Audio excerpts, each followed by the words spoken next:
Continuamos con la lectura de nuevos capítulos del libro. El último Perón. Libro de Javier Garín. Escritor, historiador. En la presente emisión difundimos la cronología completa, día por día, de los principales hechos del último gobierno de Perón hasta su muerte. Confiamos en hacer un aporte a la difusión de nuestra historia y al debate sobre el último gobierno del más grande líder de Argentina y uno de los mayores estadistas de América Latina.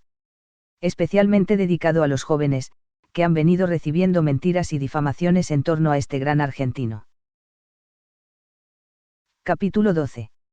Breve cronología del último gobierno de Perón. La tercera presidencia. El 12 de octubre Perón e Isabel juran como presidente y vice ante la Asamblea Legislativa, y se ratifica el Gabinete de Ministros, al tiempo que Far y Montoneros anuncian públicamente su fusión bajo una conducción colegiada. En su discurso, Perón vuelve a llamar a la unidad y dedica unas palabras a la juventud instándola a trabajar y estudiar, sosteniendo además que jóvenes y sindicalistas no son enemigos.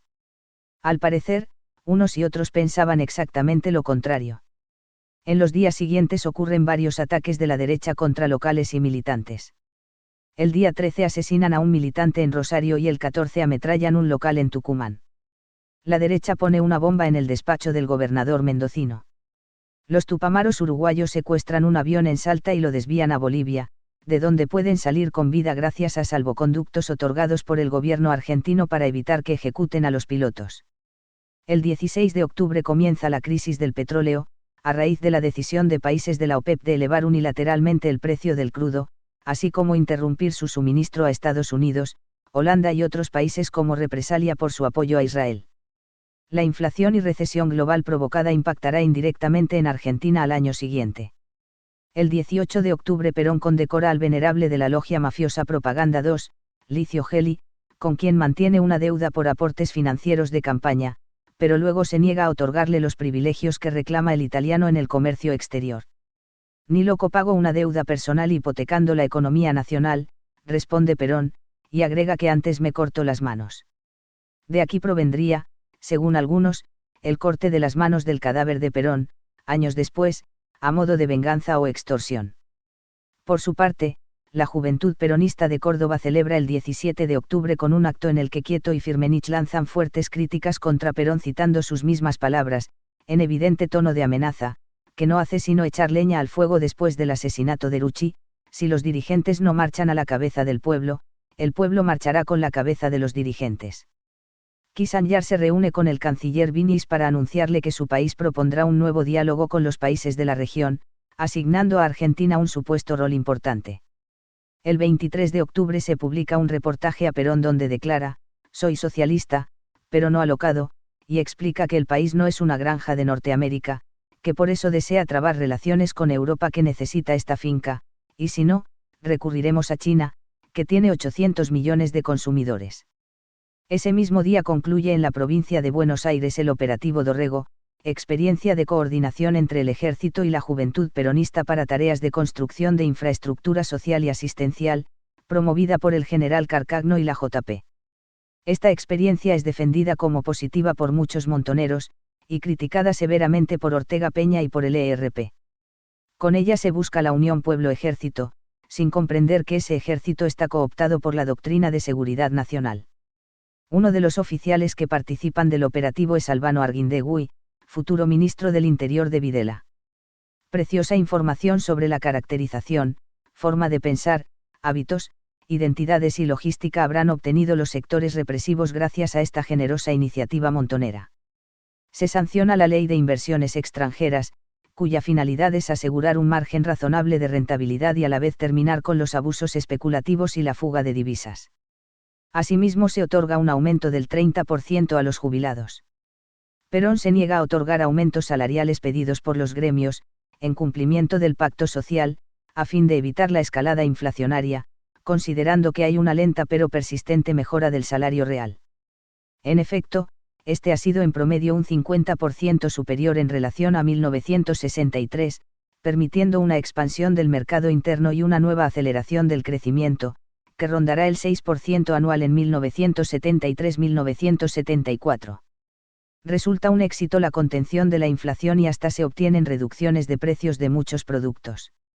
Otras líneas económicas en que se sigue avanzando gradualmente son, el abandono definitivo de toda sugerencia o receta del FMI, la nacionalización de los depósitos bancarios, la nacionalización del comercio exterior agropecuario a través de la Junta Nacional de Granos y la Junta Nacional de Carnes, la renacionalización de bancos extranjerizados, el control del cambio y la instauración de relaciones comerciales provechosas con la Unión Soviética y los países socialistas. Los nuevos mercados favorecen la obtención de un excepcional saldo positivo en la balanza comercial, que supera por primera vez los $1.000 millones en 1973. Para sostener el impulso dado al comercio exterior, se decide ampliar la flota de la Marina Mercante Argentina, que cuenta a fines de 1973 con 198 barcos, con la incorporación de 6 cargueros y la construcción 27 barcos. El 31 de octubre una banda fascista mata a un militante de la JTP en Ituzaingó, mientras el ERP asesina a un policía en Santa Fe. A comienzos de noviembre el ERP secuestra a un coronel y la FAP mata a un empresario en Córdoba. El 1 de noviembre Perón habla sobre el universalismo y las Naciones Unidas. El 2 de noviembre diserta sobre los sindicatos y su misión en la política, apoyando la politización del sindicalismo. El 10 diserta ante los altos mandos de las Fuerzas Armadas. El 12 se reúne con los dirigentes de la Hora del Pueblo para seguir avanzando en la unidad nacional como uno de los sostenes del proyecto de reconstrucción. El Congreso, entretanto, interviene la provincia de Formosa por conflictos internos. El 19 Perón viaja a Montevideo, donde se concreta la firma del Tratado del Río de la Plata, para poner fin a centenarios conflictos limítrofes entre países hermanos, como había venido sosteniendo desde el exilio. El 21 de noviembre Perón sufre un grave episodio cardíaco que lo obliga a guardar reposo por varios días. Ese mismo día el legislador radical Hipólito Soulaari Irigoyen, quien se opone al proyecto de ley de asociaciones profesionales que impulsa a la CGT, es herido por una bomba en su automóvil, aunque sobrevive.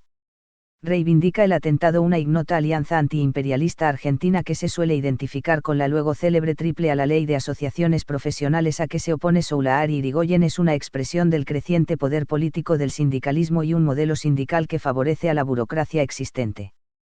Propicia la politización de las organizaciones y su concentración, así como el poder de contralor de la central sobre sus instancias inferiores. El Ministerio de Trabajo concederá la personería gremial al sindicato más representativo de cada actividad, desalentando así el pluralismo. Otra muestra de poder sindical es la participación de la CGT en organismos estatales, como la Dirección Nacional de Servicio de Empleo, el Instituto Nacional de Remuneraciones, la Comisión Nacional de Trabajo Rural, la Comisión Nacional de Precios y Salarios, la Comisión de Cooperación Económica, la Comisión Económica Consultiva, la Comisión de Emergencia Sanitaria, etc. La empresa estatal de electricidad SEGVA es autogestionada por los trabajadores. Paradójicamente, la CGT sufrirá, como consecuencia de la muerte de Rucci y el poderío creciente de Lorenzo Miguel, un debilitamiento, a la vez que se fortalecerán políticamente las 62 organizaciones, sobre todo a partir de la muerte de Perón. A fines de noviembre, la derecha asesina a un matrimonio de militantes del peronismo de base en San Miguel. Avanza en el Senado la ampliación de facultades a la Junta Nacional de Granos. Cámpora viaja a México como embajador. El 4 de diciembre, Isabel firma en Asunción el tratado para la construcción de la gigantesca represa hidroeléctrica de Yacyretá-Apipé, obra estratégica demorada luego por décadas de desidia. Por su parte, Perón promete a directivos de la Ford seguridades para evitar nuevos atentados y secuestros que atemorizan a inversores extranjeros. Días más tarde se presenta el plan energético del gobierno, hecho con un criterio estratégico, para desarrollarse entre 1974 y 1985 con la finalidad de asegurar el abastecimiento energético del país y la sustitución paulatina de los hidrocarburos, entonces en crisis, por energía nuclear, hidroeléctrica y carbonífera. Si bien es escasa la dependencia de petróleo importado, la crisis del petróleo impactará negativamente, por los aumentos de precios internacionales, pasando de importar petróleo por 60 millones de pesos en 1973 a 600 millones en 1974. Solano Lima, ex vicepresidente y secretario general de la Presidencia, anuncia un proyecto de reforma constitucional, explicando que se tratará de una democracia de tipo social. Existe consenso para llevarla adelante de parte de otros partidos, y es una de las aspiraciones estratégicas de Perón como parte de su idea del modelo argentino. Montoneros mantiene reuniones secretas con el general Carcagno buscando coordinar acciones para el caso de la muerte de Perón, a fin de evitar que Isabel y López Rega alcancen el poder. Perón toma conocimiento de estos conciliábulos y ordena trabar las propuestas de ascensos de 4 coroneles colaboradores de Carcagno. El 12 de diciembre, Nixon designa, por propuesta del cerebro imperialista Henry Kissinger, al nuevo embajador norteamericano en el país, el ya mencionado agente de la CIA Robert Hill. Es una muestra clara de la intención del imperialismo de tomar parte activa en la situación nacional, contando con la complicidad de López Rega. Perón matiza las posiciones antiimperialistas de su gobierno con 3 gestos de acercamiento: un acuerdo sobre lucha contra el narcotráfico a celebrarse en mayo del año siguiente, la disposición a flexibilizar la ley sobre inversiones extranjeras y la concertación de una entrevista Nixon-Perón a realizarse en diciembre de 1974, frustrada por la muerte del argentino.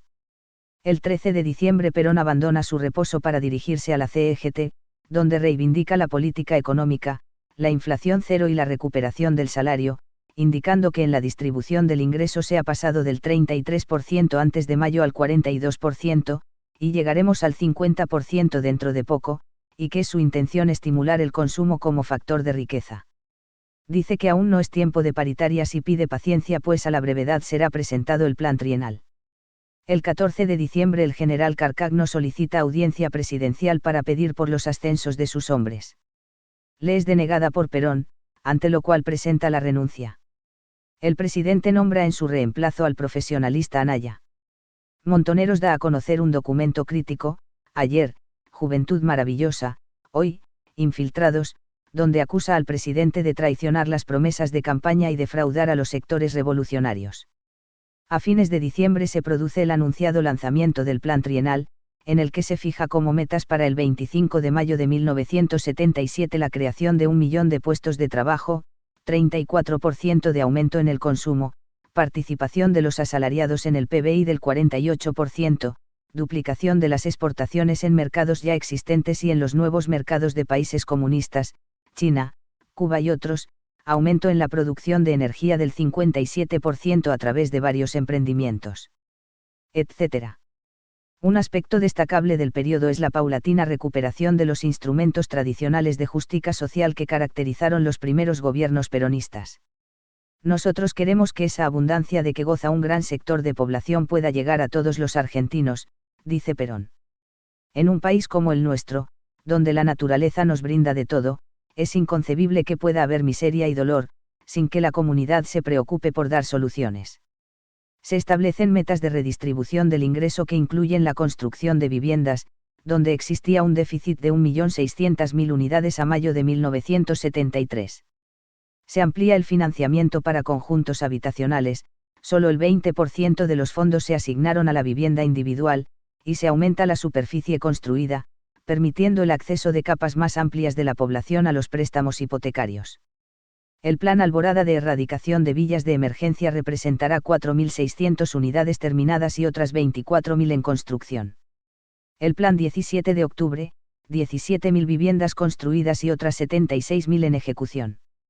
El Plan Eva Perón para grupos familiares de bajos recursos con terreno propio posibilita la construcción de 12.000 casas. Se avanza en 200.000 unidades nuevas. Asimismo, se implementan políticas sanitarias de prevención, con saneamiento y vacunación en villas de emergencia y comunidades rurales, se instala una planta piloto para la obtención de vacunas, un laboratorio de microbiología y un centro de sangre destinado a la producción de hemoderivados y gammaglobulina, se crea la carrera sanitaria y se otorgan más de 4.000 becas para capacitación en salud, se hace un censo de profesionales, técnicos y auxiliares, se lanzan programas de lucha contra el mal de Chagas, erradicación del paludismo y educación sanitaria en escuelas. Se retorna asimismo al impulso tradicional peronista del deporte, con campeonatos para niños y jóvenes, y del turismo social con la rehabilitación de los complejos de Chapadmalal y Embalse Río Tercero. Se impulsan los jardines maternales y se disponen raciones alimenticias para 100.000 niños. La militancia juvenil y barrial colabora activamente en vacunación, alfabetización, refacciones escolares, etc. Una definición importante de Perón en esos días es su negativa pública a la represión paraestatal. Muchas veces me han dicho que creemos un batallón de la muerte como el que tienen los brasileños, o que formemos una organización parapolicial para hacerle la guerrilla a la guerrilla. Pienso que eso no es posible ni conveniente. Hay una ley y una justicia y quien delinca se enfrentará a esa ley y a esa justicia por la vía natural que toda democracia asegura a la ciudadanía. Creer lo contrario sería asegurar la injusticia, y andaríamos matando gente en la calle que ni merece ni tiene por qué morir. Y concluyó con notable claridad: yo no he de entrar por el camino de la violencia, porque si a la violencia de esos elementos le agrego la violencia del Estado, no llegaremos a ninguna solución. Por supuesto, los antiperonistas de izquierda y de derecha sostienen que estas palabras son puro fingimiento de Perón para ocultar sus verdaderos y siniestros planes. Quienes piden los escuadrones de la muerte no son otros que los sectores de la ultraderecha, representados por López Rega, de cuya insistencia obsesiva con este tema existen testimonios. Al parecer, el brujo encuentra en el embajador Gil un comprensivo confidente para sus delirios anticomunistas, pues, instruido por este sobre la mecánica de eliminación de izquierdistas ejecutada en Guatemala y en Indonesia con el Plan Yakarta, dirá poco después a su ladero el coronel Osinde: en Argentina no vamos a necesitar 1 millón de muertos como en Indonesia, porque con 10.000 se resuelve el problema. Se concluye 1973 con un saldo de 170 secuestros de la guerrilla por un total de $43 millones de rescate que servían para financiar a las organizaciones armadas. Perón sostiene: al despedir el año, tenemos un país de una inmensa riqueza potencial. Solo nos queda realizarla, y para ello lo único que necesitamos es paz y trabajo. Comienza 1974 con un pronunciado deterioro de la salud del presidente que lo obliga a abandonar Gaspar Campos e instalarse en Olivos. Tayana y Cosio informan a todo el gabinete el 11 de enero la gravedad del estado de Perón, ante el escepticismo de López Rega, que lo minimiza. También hay preocupación por la pervivencia del pacto social frente a las presiones para hacerlo caer, ejercidas desde algunos sindicatos que pretenden aumentos salariales y desde las empresas que producen desabastecimiento intencional como respuesta a la política de precios máximos. Continúa la embestida contra los sectores de izquierda. Las 62 organizaciones expulsan de su seno al vicegobernador de Córdoba Atilio López, por boicotear el pacto social al apoyar un pedido de aumento salarial de la UTA. Asimismo, atacan al gobernador salteño Ragouni, por hallarse vinculado a la JP. El 15 de enero Perón recibe la visita del presidente panameño Omar Torrijos y apoya el reclamo de Panamá respecto de la restitución del canal. Latinoamérica debe estar unida, insiste. Y se pronuncia: Estados Unidos debe devolver el canal, sin absolutamente ninguna condición. Es un territorio que hay que descolonizar, los países débiles cumplen lo que dicen las Naciones Unidas, mientras los fuertes no. Es la ley del embudo. El 19 de enero, una fuerza de 70 guerrilleros del ERP intenta copar el 10º Regimiento de Caballería Blindada de Azul. Mueren 2 guerrilleros, un coronel, su esposa y un conscripto, varios son heridos y es secuestrado el teniente coronel Ibarzábal. Perón dirige un mensaje anunciando que tomará todas las medidas necesarias para atacar el mal en sus raíces y pide el apoyo activo del pueblo, pues sostiene que ha asumido el gobierno como un sacrificio patriótico: si el pueblo no me acompaña en ese sacrificio, no permanecería un solo día en el gobierno. Ha pasado la hora de gritar la vida por Perón, ha llegado la hora de defenderlo. Además, aprovecha la oportunidad para acusar a las autoridades provinciales de evidente desaprensión y de sospechas de tolerancia culposa respecto de los grupos terroristas. No es por casualidad que estas acciones se produzcan en determinadas jurisdicciones. El gobernador Videgain, de la tendencia, se ve obligado a renunciar y asume el vicegobernador, Victorio Calabró, derechista recalcitrante de la UOM. Perón se enfrenta ahora con 13 diputados de la tendencia, quienes se niegan a aprobar las modificaciones que propone el gobierno al Código Penal para penalizar con dureza los delitos asociados al terrorismo. Le piden una audiencia para explicar su postura, la cual es concedida para el día 22 de enero, siendo recibidos por Perón con la presencia sorpresiva de cámaras televisivas. Hasta ahora hemos sido pacientes, dice Perón, pero, la debilidad nuestra será la que produzca la propia desgracia del país.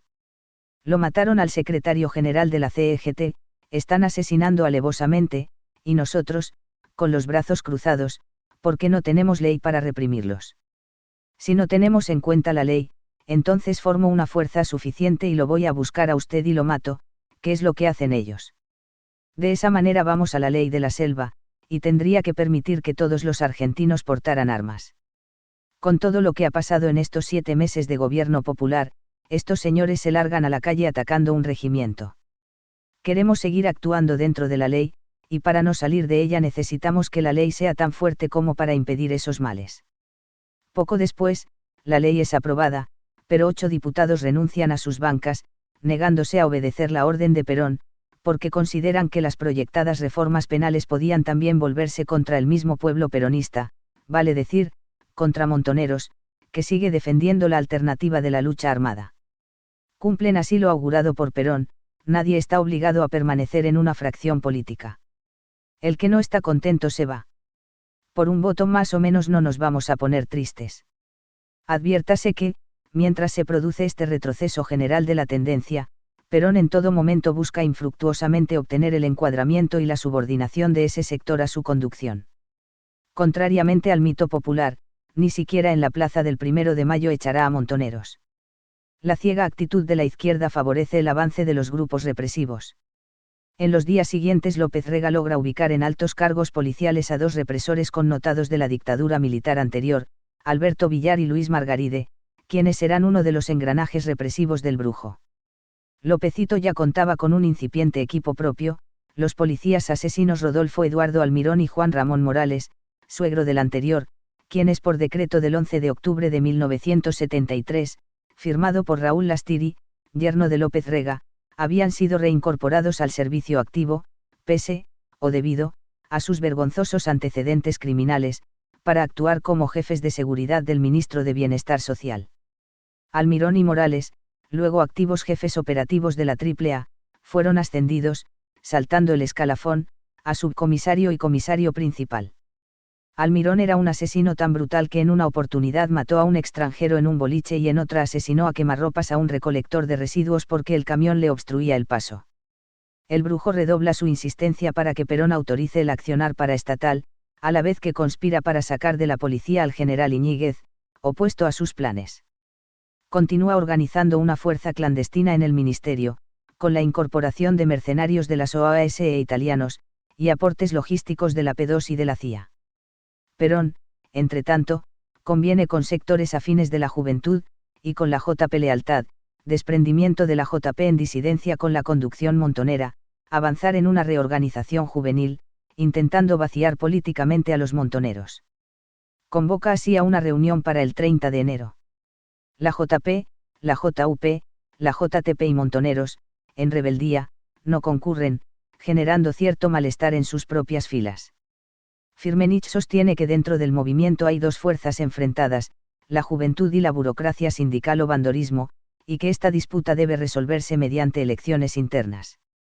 Asimismo, postula que Montoneros no puede disolverse ni renunciar a las armas, aspirando a mantener autonomía política.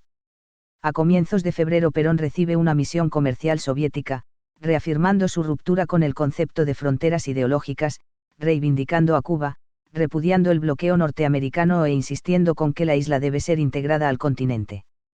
Continúan multiplicándose los ataques derechistas a unidades básicas de la izquierda peronista, en una escalada con 12 muertos, y el 6 de febrero aparece asesinado un fotógrafo de la tendencia en Ezeiza. En una conferencia de prensa, Perón sostiene que no hay que ser sectarios ni excluyente pero tampoco tontos, y que se debe depurar el movimiento. La periodista de izquierda Ana Gussetti, del diario El Mundo, propiedad del ERP, lo acusa de permitir el accionar de grupos parapoliciales de ultraderecha, a lo que él reacciona de manera indignada: esto de los parapoliciales lo tiene que probar.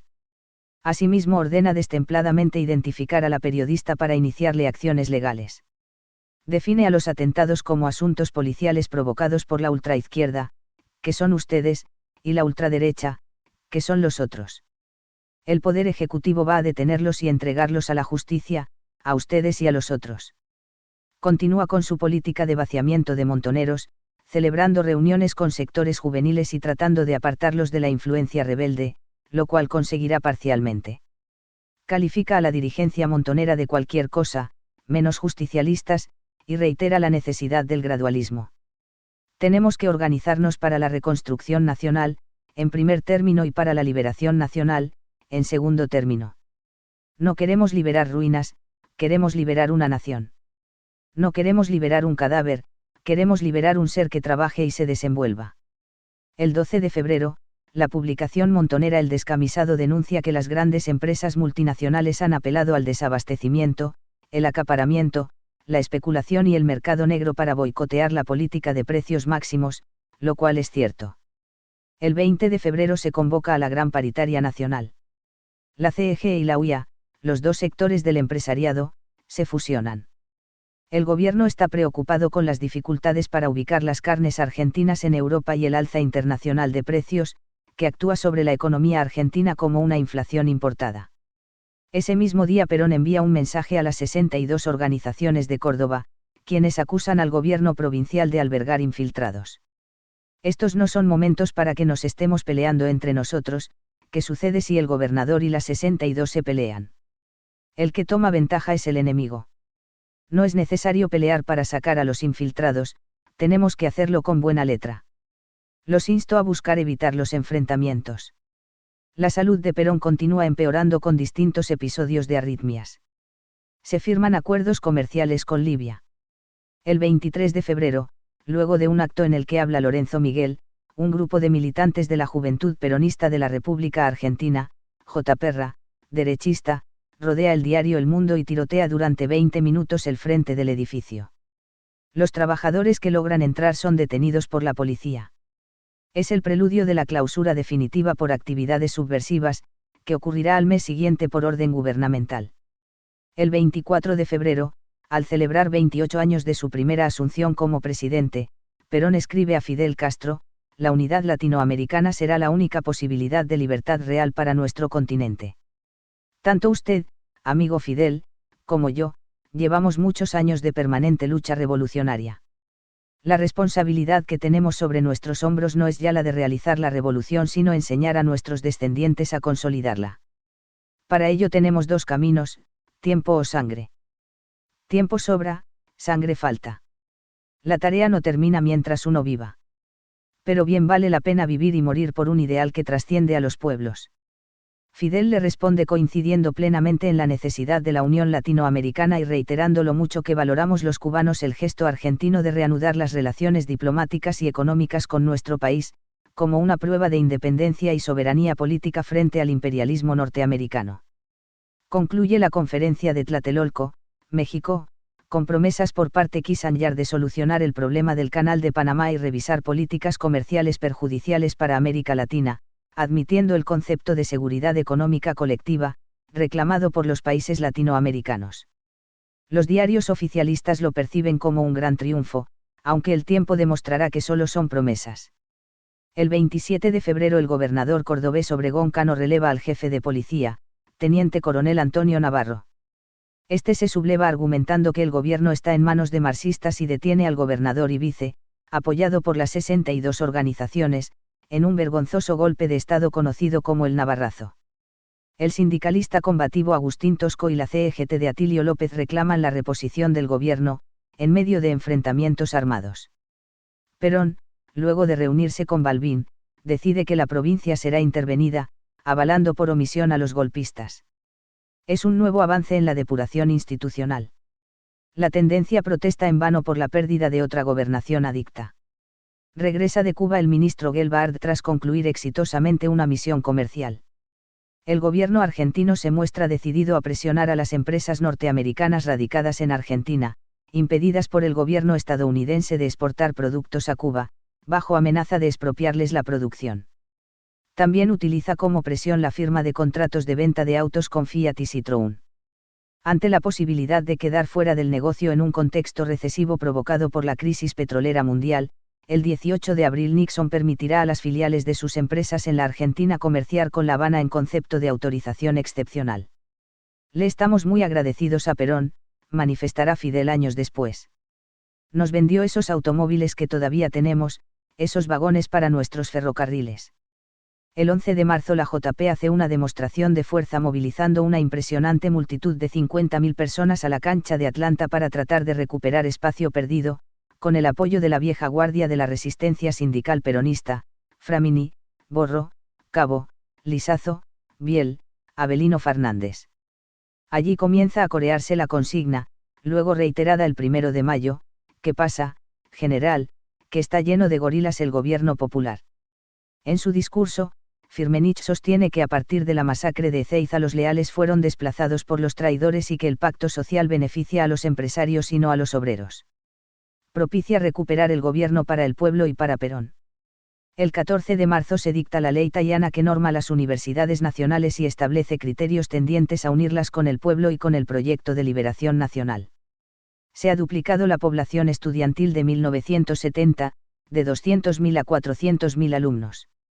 El 20 de marzo Perón inaugura la interconexión de la central nuclear de Atucha con la red de suministro eléctrico.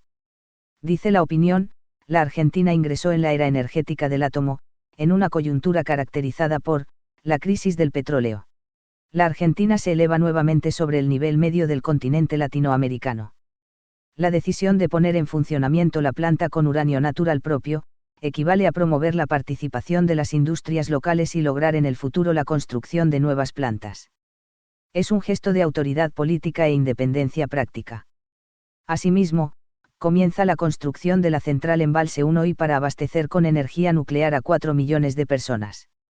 El 21 Perón se reúne con 16 dirigentes de partidos políticos convocados por el secretario general de la Presidencia, Solano Lima, con la finalidad de brindar apoyo al gobierno en la situación de emergencia provocada por los enfrentamientos internos del movimiento peronista. La violencia prosigue. El 21 es asesinado el sindicalista de la UOCRA Rogelio Coria, antiguo colaboracionista de la NUSE. El 22 es baleado, aunque salva su vida, Abal Medina. El 25, la policía reprime brutalmente a grupos villeros que reclaman en retiro, asesinando a un militante de un Itacazo. El gobierno completa la expropiación de 7 bancos extranjeros. El 26, Perón se reúne con dirigentes sindicales que reclaman mejoras salariales, un seguro de vida obligatorio y garantía de estabilidad de precios. Explica la situación de emergencia, no perdamos el control, porque estamos en la cuerda floja. Propone aumentar el salario mínimo, vital y móvil y las asignaciones familiares para mejorar la situación de los más pobres. El secretario general de la CEGT responde, el movimiento obrero prefiere perder con usted y no ganar con otro. El 27 de marzo concluye la gran paritaria nacional, elevándose el salario mínimo y las asignaciones familiares en un 30%, aumentándose los sueldos 240 pesos, y estableciendo un seguro de vida obligatorio a cargo de la patronal por 1 millón de pesos. La CEGT constituye comisiones sectoriales para controlar los precios y el abastecimiento. Poco después se aumentan las jubilaciones y pensiones, también moderadamente. El 31 de marzo, el ERP secuestra al teniente coronel Rivero. Perón ratifica al equipo económico de Gelbard en una reunión del Frejuli, ante cuestionamientos del desarrollista Frondizi. Y busca contener a los sectores gremiales, así como a los empresarios, para evitar las presiones tendientes a desplazar a Gelbard. Mientras yo esté en el gobierno, el orden económico no lo cambiaré por nada. El 5 de abril, Gelbard cuestiona en Chile, en una reunión del Banco Interamericano de Desarrollo, BID, la política sostenida por los organismos financieros internacionales, han sido diseñados, para un mundo adormecido al sentimiento de liberación nacional e integración. Nuestra propuesta es latinoamericanizar el BID. Queremos competir con Estados Unidos y lo haremos cada día más, agrega ante la prensa. Por su parte, el canciller Vini sostiene, en la Asamblea General de la ONU, la defensa de los recursos naturales latinoamericanos y el cese del bloqueo a Cuba, posición reiterada también en la OEA, donde Argentina reclama que Cuba sea reincorporada como miembro. El 8 de abril, el dirigente santafesino Jorge Obeid renuncia a la jefatura de la Regional 2 de la JP, mientras el Grupo Lealtad y el movimiento Villeros peronistas leales a Perón profundizan su alejamiento y diferenciación respecto de Montoneros. Empieza a dar frutos la política de restarle adhesiones a la conducción rebelde. Por su parte, Gelbard intenta actuar como mediador entre Montoneros y Perón, interesado en debilitar a su enemigo dentro del gobierno, López Rega. El 10 de abril renuncia a la jefatura de la Policía Federal, el general Iñiguez, hostigado por López Rega y sus acólitos. Lo reemplaza el represor Alberto Villar, personaje siniestro de la derecha represiva. Es el triunfo de los sectores más oscuros y el preludio de muchos crímenes que se sucederán. Poco después se clausuran las revistas El Descamisado y Militancia, en muestra de la creciente influencia gubernamental de López Rega. Perón se repone ligeramente de sus dolencias y reanuda actividades normales, preparando el acto del 1 de mayo y el discurso con el que piensa exponer ante la Asamblea Legislativa y el país sus ideas del modelo argentino para el proyecto nacional. Montoneros publica una solicitada advirtiendo: queremos un 1 de mayo, no un 20 de junio, en alusión a la masacre de Ezeiza, sosteniendo que los beneficiarios del pacto social han sido los empresarios, y anunciando que se movilizará a la Plaza de Mayo para no dejar el campo libre al bandorismo y al imperialismo. Perón recibe a varios dirigentes, incluidos los rebeldes, para tratar de limar diferencias ante la inminencia del acto. Recrudece la violencia. Se producen nuevos ataques derechistas, el secuestro y tortura de 3 dirigentes de la JP y el asesinato de una joven militante. Cae asesinado un ex juez del Tribunal Antiterrorista. El ERP secuestra a un ejecutivo de la Standard Oil y cobra $14 millones de rescate. El 1 de mayo Perón pronuncia por la mañana un brillante discurso donde recorre sus principales preocupaciones, propone trabajar en forma concertada y en unión nacional para la elaboración colectiva del modelo argentino, formula su visión y aportes al mismo, y define a la Argentina que anhela como una democracia plena de justicia social. Reitera sus ideas sobre unidad latinoamericana, tercermundismo, universalismo, medio ambiente, cultura nacional, base científico-tecnológica y demás desafíos de la liberación nacional. A las 17 horas Perón habla al pueblo reunido en la Plaza de Mayo, desde el balcón de la Casa Rosada, detrás de un vidrio blindado, interrumpido una y otra vez por los gritos, silbidos y cánticos con que lo hostiliza JP Montoneros. Los insultos contra Isabel: no rompan más las bolas, evita hay una sola, el despliegue de banderas de Montoneros que se había tratado de impedir y los ataques a los sindicalistas: Luchi, traidor, saludos a Bande, irritan a Perón, quien reacciona reivindicando a las organizaciones sindicales pese a estos estúpidos que gritan. Hoy resulta que algunos imberbes pretenden tener más méritos que los que lucharon durante 20 años, agrega. Por eso, compañeros, quiero rendir homenaje a esas organizaciones y a esos dirigentes sabios y prudentes que han mantenido su fuerza orgánica y han visto caer a sus dirigentes asesinados sin que todavía haya tronado el escarmiento. La columna de Montoneros se retira dejando vacía una parte de la plaza, en señal de disconformidad. Algunos sectores aislados recurren a los insultos más soeces: que bouliudous, votamos a una muerta, una puta y un cornudo. Perón queda profundamente afectado. Después de eso solo quería morir, sostiene su amigo Jorge Antonio. La violencia se redobla. El 6 de mayo, el ERP mata a 3 policías en San Justo, y muere un militante derechista en un enfrentamiento. El 11 de mayo, en un extraño episodio, cae asesinado el padre Carlos Mujica, quien había contactado a Perón con los curas del movimiento de sacerdotes tercermundistas. Las sospechas iniciales recaen sobre Montoneros, de quienes Mujica se había distanciado por disentir con sus posiciones de enfrentamiento con Perón, al punto tal que no se admite su presencia en los funerales. Firmenich se ve obligado a salir 3 veces con artículos explicativos negando la autoría del hecho. También se sospecha de López Rega como autor intelectual del homicidio. Montoneros anuncia el 16 de mayo que el sector armado pasa a tener la primacía y a ser el vocero ideológico y estratégico, como preludio del pase a la clandestinidad. Las tareas de gobierno prosiguen pese a este cimbronazo político.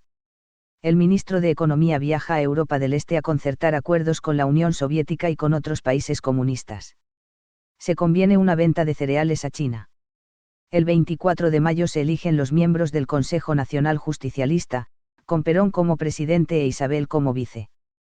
Perón anticipa que los peronistas tienen que manejarse solos, con independencia de su persona, y pide que se organicen por ramas, dejando en suspenso a la rama juvenil, la manzana de la discordia, hasta que el panorama se aclare. Como se ve, todavía cree en la posibilidad de encuadrar a los rebeldes. La liberación no es un problema de violencia sino de inteligencia, sostiene. Los que están colonialmente sometidos, siempre es por 2 causas: unos, porque son débiles, encuentran favorable ese camino y se entregan; a otros, porque son tontos, los dominan a la fuerza. De esos 2 caminos debemos liberarnos. Al día siguiente fallece el pensador nacional Arturo Jauretche. Prosigue la violencia con la ocupación de un pueblo tucumano por el ERP y la quema de una comisaría en Gerli por Montoneros. El 31 de mayo Perón analiza en reunión de gabinete la violencia política y los problemas económicos que se profundizan con el creciente boicot de algunos sectores al pacto social, el desabastecimiento de las grandes firmas, los aumentos de precios en el mercado negro y el inicio de conflictos gremiales y huelgas. Rebota en el país la crisis internacional. Asimismo, anuncia la creación de una comisión para que los interesados discutan las alternativas en materia de televisión, canales privados, públicos o mixtos.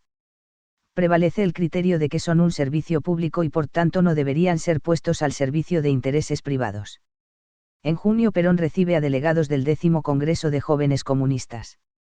En contraste con el encono de la izquierda peronista, la revista Nueva Era, órgano teórico del Partido Comunista, publica un análisis económico laudatorio de la política oficial. Las relaciones con los países socialistas no solo liberan el comercio externo sino que aseguran a la vez la realización de obras fundamentales, centrales hidroeléctricas de Paraná Medio, Salto Grande, y Piedra del Águila, expansión del yacimiento carbonífero de Río Turbio, centro pesquero patagónico, fabricación de turbinas, etc. También denuncia que los monopolios comenzaron negando productos a sus clientes habituales para venderlos a precios abusivos a través de subsidiarias o exigiendo sobreprecios en efectivo fuera de factura y alerta contra la gran evasión impositiva. El 6 de junio, Perón viaja a Asunción del Paraguay, pese a su mal estado de salud. Regresa al borde de un colapso. El pacto social entra en crisis por el boicot empresarial y la acción de algunos sindicatos. La CEGT se reúne con Gelbard para manifestar su preocupación. El 10 de junio, el ministro amenaza con importar para frenar el desabastecimiento, y al día siguiente la CEGT publica una solicitada reclamando el normal aprovisionamiento de productos e incrementan las presiones para lograr la renuncia de Gelbard. El 11 de junio, Perón y el canciller Vinis mantienen una reunión secreta con el embajador británico James Hatton para negociar una administración compartida sobre las Islas Malvinas. Las banderas de Gran Bretaña y Argentina serían enarboladas juntas, inglés y castellano serían los idiomas oficiales, y el gobernador sería designado de manera alternada por la reina y el presidente argentino. Aceptemos, dice Perón a su canciller. Una vez que pongamos pie en las Malvinas no nos saca nadie y poco tiempo después la soberanía será argentina por completo, testimonia el ex embajador Carlos Ortiz de Rozas. Tras su muerte, los ingleses se dieron cuenta que sin Perón la iniciativa no iba a ningún lado, y retiraron la propuesta. El 12 de junio a las 11 horas, Perón habla por cadena nacional. Denuncia que está sucediendo algo anormal por la existencia de fuerzas foráneas e interiores que obstaculizan al gobierno. Aparece el fantasma de lo sucedido en Chile el año anterior, aunque Perón no lo diga directamente. Denuncia especialmente a los propios partidarios que se prestan a ser factores de perturbación, ya sea por mala intención o como idiotas útiles. Yo vine al país para unir a los argentinos y no para fomentar la desunión. Yo vine para lanzar un proceso de liberación nacional y no para consolidar la dependencia. Pero hay pequeñas sectas que sabotean nuestra independencia y nuestra independiente política exterior y socavan el acuerdo social.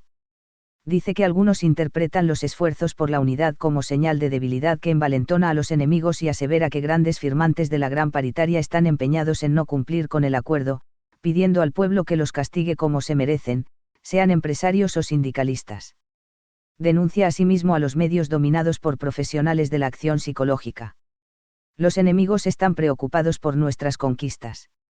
Ellos se dan cuenta de que hemos nacionalizado los factores básicos de la economía y que seguiremos en esa tarea sin xenofobia, pero hasta no dejar ningún engranaje decisivo en manos extranjeras.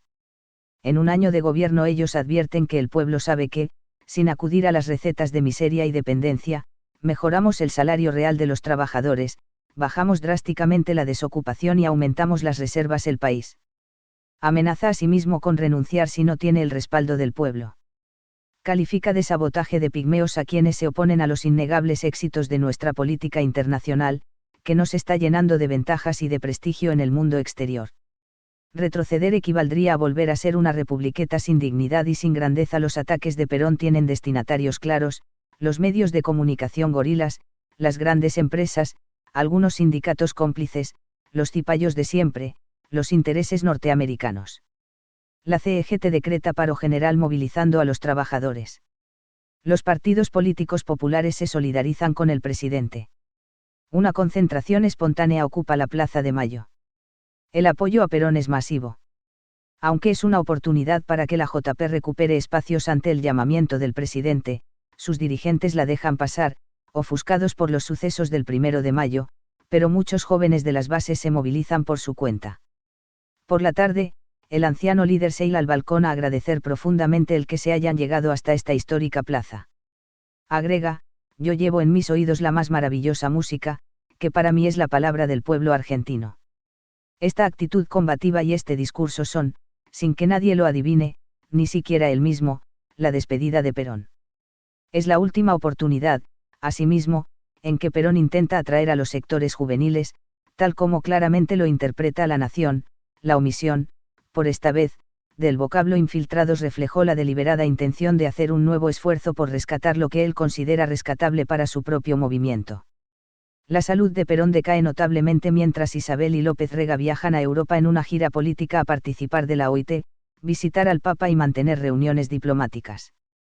Aunque el presidente se entrevista con sindicalistas e instruye a Gelbard sobre el camino a seguir respecto de los empresarios díscolos, sus energías disminuyen.